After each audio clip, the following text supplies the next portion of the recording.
जय हिंद साथियों, सीटेट परीक्षा 2026 होने वाला है। लेकिन परीक्षा की तैयारी में आप लोग लगे हुए हैं, लेकिन उससे पहले एक बार आपको सिलेबस जानना काफ़ी जरूरी है। तो आज हम 6 to 8 और 1 to 5 दोनों का सिलेबस आपको हम बताएंगे कि इन परीक्षाओं में किस तरीके का क्वेश्चन पूछा जाता है और कितने नंबर का क्वेश्चन पूछा जाता है। तो सबसे पहले यहाँ आप ध्यान देंगे, डे 1 to 5 का सिलेबस हम सबसे पहले आपको बताते हैं। प्राइमरी लेवल का यानी कि 1 से 5 तक के शिक्षक बनने के लिए आपको 1 to 5 पीआरटी वाला एग्जाम निकालना होता है। अगर आप डीएलएड कर रहे हैं या 4 वर्ष का बीएड भी कर रहे हैं तो आप इस एग्जाम को दे सकते हैं। आपका एडमिशन भी हो गया है, यानी कि 25-27 सेशन में आपका एडमिशन हो चुका है, तो आप इस एग्जाम को देने के लिए एलिजिबल हैं। ठीक है, तो सबसे पहले आपको बता दें कि सीटेट में 5 विषय पूछा जाता है और 6 to 8 में जो है वो सब्जेक्ट से 2 विषय रहता है, जैसे कि मैथ साइंस जिसका रहेगा मैथ साइंस, सोशल साइंस रहेगा तो सोशल साइंस, वो भी हम बात करेंगे आगे। लेकिन सबसे पहले आपको बता दें कि 1 to 5 में 150 नंबर का एग्जामिनेशन होता है, जो कि 30-30 नंबर के 5 सब्जेक्ट होते हैं। सबसे पहले आपको बता दें सीडीपी यानी चाइल्ड डेवलपमेंट प्रोग्राम, सीडीपी यानी चाइल्ड डेवलपमेंट प्रोग्राम से कुल क्वेश्चन आते हैं 30, यानी 30 क्वेश्चन आपको आएंगे। ठीक है, जिसमें कि कंटेंट का मतलब हुआ कि यानी किताबी भाषा, कंटेंट मतलब किताबी भाषा से जो क्वेश्चन रहेगा वो आपको 15 आएंगे। ये 15 किताबी से सवाल रहेंगे, यानी सीधी चाइल्ड डेवलपमेंट प्रोग्राम से कि कैसे बच्चों को पढ़ाना है, ये सारा क्वेश्चन रहता है। उसके हम आगे बात करेंगे।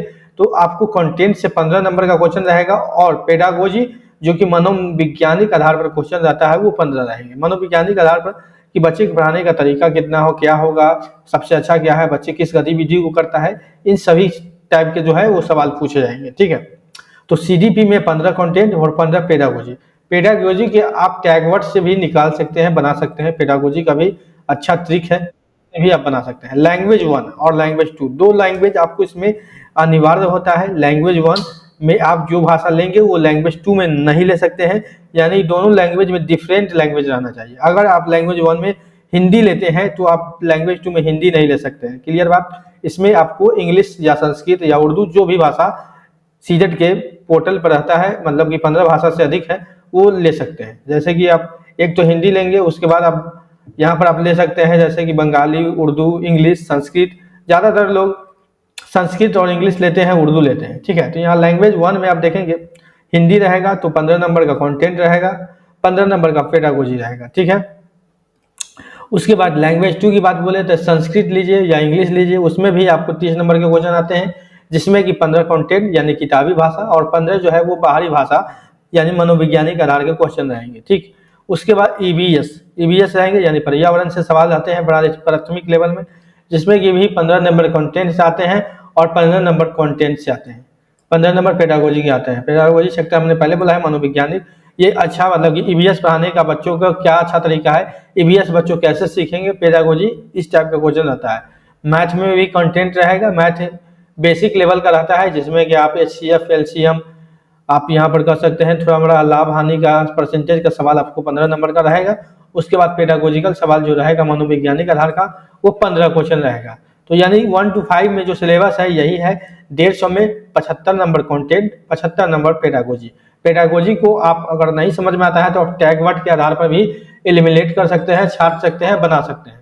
तो इस चीज़ को भी ध्यान में रखेंगे। उसके बाद आपको हम बता देते हैं, उसके बाद हम चलते हैं 6 to 8 में। 6 to 8 में आपको हम चलते हैं, 6 to 8 का बता दें। 6 to 8 में मूलतः 2 सब्जेक्ट होते हैं, जिसमें कि आपको मैथ साइंस और एक सोशल साइंस। ठीक है, तो जिन लोगों का सोशल साइंस आता है उन लोगों का 60 नंबर का सोशल साइंस, और जिन लोगों का मैथ साइंस आता है उन लोगों का 60 नंबर मैथ साइंस आता है। लेकिन यहाँ पर थोड़ा कंटेंट और पेडागोजी में जो सब्जेक्ट में है वो थोड़ा नंबर ऑफ मार्किंग जो है बढ़ जाता है, यानी कि पेडागोजी का सवाल 10 नंबर कम जाता है।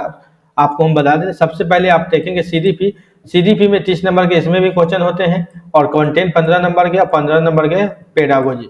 उसके बाद लैंग्वेज 1 और लैंग्वेज 2 होते हैं, जिसमें कि दोनों लैंग्वेज डिफरेंट होना चाहिए, यानी अलग अलग होना चाहिए, जिसमें कि आपको टोटल मार्क जैसे लैंग्वेज 1 का 30 नंबर का होगा, जिसमें 15 नंबर कंटेंट, 15 नंबर पेडागोजी होगा। उसके बाद लैंग्वेज 2 में आप इंग्लिश लीजिए, संस्कृत लीजिए, उर्दू लीजिए, बांग्ला लीजिए, उसमें भी आप 15 नंबर कंटेंट यानी किताबी भाषा और 15 नंबर बाहरी यानी साइकोलॉजी यानी मनोवैज्ञानिक। ठीक है, इसके बाद अगर आपका मैथ है तो मैथ में 30 नंबर का एग्जामिनेशन होता है, यानी 30 क्वेश्चन रहता है, जिसमें कि 20 क्वेश्चन आपको कंटेंट रहेगा। कंटेंट कहने का मतलब हुआ इसमें आपको लाभ हानि रहेंगे, परसेंटेज रहेगा, अलजेब्रा का सवाल रहेगा, क्षेत्रमिति का सवाल रहेगा, स्टैटिक रहेगा, प्रोबेबिलिटी रहेगा। इन सभी क्वेश्चन को मिला के 20 क्वेश्चन आपसे ये पूछे जाएंगे। 10 नंबर क्वेश्चन जो है 10 मार्क्स का जो क्वेश्चन है मनोवैज्ञानिक आधार पर रहेगा, पेडागोजिकल से रहेगा, यानी कि 20 क्वेश्चन कंटेंट रहेंगे जो कि बनाने वाला होगा और 10 नंबर मनोवैज्ञानिक से रहेगा। उधर हुआ साइंस की बात बोले, साइंस में भी उसी तरीका है, 30 नंबर का कुल परीक्षा होता है इसमें, जिसमें कि 20 कंटेंट होंगे यानी 20 किताबी भाषा होंगे, जैसे कि फिजिक्स, केमिस्ट्री, बायोलॉजी को मिलाकर 20 क्वेश्चन आपसे पूछा जाएगा सभी सब्जेक्ट से। यानी कि इसमें जो होता है 6 से लेके 11 तक का क्वेश्चन ज्यादातर रहते हैं साइंस में, यानी 6 से लेके 11 तक के किताब के क्वेश्चन इसमें आते हैं और एनसीईआरटी के ही किताब क्वेश्चन आते हैं, तो इस चीज को भी आप लोग ध्यान में रखेंगे। और 10 नंबर का जो क्वेश्चन होगा वो पेडागोजिकल साइट होगा, यानी कि कुल मिला के कहें तो इसमें भी जो है आप देखेंगे तो बनत 45 और 40, यानी कि 40, 45 और 40 यानी 85 कंटेंट होंगे, यानी 85 नंबर के 6 to 8 वाले में कंटेंट आते हैं और इधर जो है 65 नंबर के आपको पेडागोजिकल सवाल आता है, यानी 6 to 8 में पेडागोजी जो है 10 नंबर का कम जाता है, ठीक है। लेकिन ये मैथ साइंस आपका सब्जेक्ट है तो ये कहीं ना कहीं आपका जो मजबूत सेक्शन होना चाहिए। अगर मैथ साइंस लेते हैं या सोशल साइंस भी है आपका, तो सोशल साइंस में भी आपको जैसे इतिहास, भूगोल, नागरिक, पॉलिटी, इन सभी सब्जेक्ट से आपको 60 क्वेश्चन रहेंगे, उसमें मिक्सअप रहता है, तो उसमें भी पेडागोजी जो पार्ट रहता है वो कम रहता है, ठीक है। लैंग्वेज 1 में जो है वो 2 हिंदी लेंगे तो आपको 2 गडांश आएंगे और जिसमें कि 15 नंबर, जिसमें ग्रामर भी इसी में रहता है शामिल, और 15 नंबर का ये सेक्शन जो रहता है वो पेडागोजी के साइड से रहता है। तो कुल मिला के सिलेबस आपको समझ में आ गया होगा। सिलेबस जानना इसलिए जरूरी होता है क्योंकि आप तैयारी करने से पहले आपको ये जानना जरूरी है कि जो क्वेश्चन है वो कहाँ से आएगा, कैसा आएगा, ये सारा बात को जानकारी आपके पास होना चाहिए, ठीक है।